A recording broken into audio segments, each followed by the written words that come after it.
நாம் மரித்த பிறகு உறவு முறைகள் இருக்கிறதா? வேதத்தில் சதுசேயர்கள் இயேசுவிடம் ஒரு கேள்வியை கேட்டார்கள். போதகரே, ஒருவன் மனைவியை உடையவனாய் இருந்து பிள்ளைகள் இல்லாமல் இறந்து போனால் அவனுடைய சகோதரன் அவன் மனைவியை விவாகம் பண்ணி தன் சகோதரனுக்கு சந்தானம் உண்டாக்க வேண்டும் என்று மோசே எங்களுக்கு எழுதியிருக்கிறாரே. சகோதரர்கள் 7 பேர் இருந்தார்கள். அப்படியே 7 பேரும் அவளை விவாகம் பண்ணி பிள்ளை இல்லாமல் இறந்து போனார்கள். இவ்விதமாய் 7 பேரும் அவளை விவாகம் பண்ணி இருக்க உயிர்த்தெழுந்த பிறகு அவர்களில் எவனுக்கு அவள் மனைவியாய் இருப்பாள் என்று கேட்டார்கள். இயேசு அவர்களுக்கு பிரதியுத்தரமாக, இந்த உலகத்தில்தான் பெண் கொண்டும் பெண் கொடுத்தும் வருகிறார்கள். மறுமையில், அதாவது பரலோகத்தில் பங்கு பெறும் தகுதியை பெற்றவர்கள் பெண் கொள்வதும் இல்லை, பெண் கொடுப்பதும் இல்லை. அவர்கள் இனி மரிக்கவும் மாட்டார்கள். நித்தியமாக தேவ தூதர்கள் போலவும் தேவனுடைய பிள்ளைகளாய் இருப்பார்கள் என்று இயேசு கிறிஸ்து சொல்லுகிறதை லூக்கா 20ஆம் அதிகாரம் 27 40 வரை பார்க்கிறோம். அப்படின்னா இதன் மூலம் என்ன தெரிந்து கொள்கிறோம்? பரலோகத்தில் மனைவி, கணவன், பிள்ளைகள், அப்பா, அம்மா, அண்ணன், தம்பி, சகோதரர்கள், உறவுகள் என்ற முறைமைகள் இருக்காது.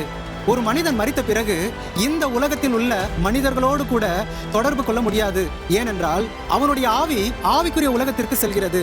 ஆவிகளுக்கு உறவு முறை கிடையாது. ஒரு நல்ல உதாரணமாக மரியாளை எடுத்துக்கொள்வோம். இயேசு கிறிஸ்து இந்த பூமிக்கு வருவதற்கு முன்பாக ஒரு பாத்திரமாக மரியாளை கர்த்தர் தெரிந்து கொண்டாரே தவிர கடவுளாக இல்லை. ஒரு மனிதன் எப்பவுமே கடவுளாக மாற முடியாது. அப்போ பரலோகத்தில் மரியாள் எப்படி தாயாக இருக்க முடியும்? நமக்காக மரித்து முதலாவது உயிர்த்தெழுந்து பிதாவின் வலது பாரிசத்தில் அமர்ந்திருக்கிற இயேசு கிறிஸ்து மட்டுமே நமக்காக பரிந்து பேசுகிறவர். மரியாள் மரித்து உயிர்த்தெழுந்தார் என்று வேதம் சொல்லவில்லையே. மரியாள் எல்லாரை போலவும் தேவனுடைய பிள்ளையாகவும் ஒரு ஆவியாகவும் இருக்க முடியுமே தவிர கடவுளுக்கு சமமாக இருக்க முடியாது. மரியாள் ஒரு மனுஷியாக இருந்தபடியால் தான் லேவியராகமம் 12ஆம் அதிகாரம் 6 8ஆம் வசனம் சொல்லுகிறது போல, மரியாள் அவருடைய சுத்திகரிப்பின் நாட்கள் நிறைவேறின பிறகு ஒரு ஜோடு காட்டுப்புறாவையும் 2 புறா குஞ்சுகளையும் பலியாக செலுத்தவும் இயேசுவை எருசலேமுக்கு கொண்டு போனார்கள் என்று லூக்கா 2:24 சொல்கிறது. இயேசு கிறிஸ்து வேறொரு இடத்தில், நீங்கள் தாழ்வில் இருந்து உண்டானவர்கள், நான் உயர்வில் இருந்து உண்டானவன்.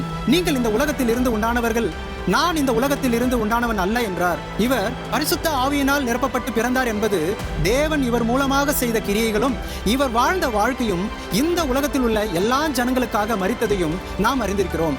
ஆனால் மரியாள் இந்த உலகத்தில் உள்ள ஆண் பெண் உறவு மூலம் பிறந்து இந்த உலகத்தில் இருந்து உண்டானவள் என்று வேதம் சொல்லுகிறதை நாம் பார்க்கிறோம். இயேசு கிறிஸ்து இல்லாமல் பரலோகத்திற்கு யாரும் செல்ல முடியாது. அவரே சொல்லியிருக்கிறார், நானே வழியும் சத்தியமும் ஜீவனுமாய் இருக்கிறேன், என்னை அல்லாமல் ஒருவனும் பிதாவினிடத்தில் வரான் என்றார். பரலோகம் செல்ல வானத்தையும் பூமியையும் சகலத்தையும் சிருஷ்டித்த கர்த்தராகிய இயேசு கிறிஸ்து ஒருவர் மட்டுமே பரலோகத்திற்கு நம்மை அழைத்து செல்ல முடியும். மனுஷன்தான், கர்த்தர் தான். அவருக்கு சமமானது வானத்திலும் பூமியிலும் ஒன்றுமில்லை. ஆமென்.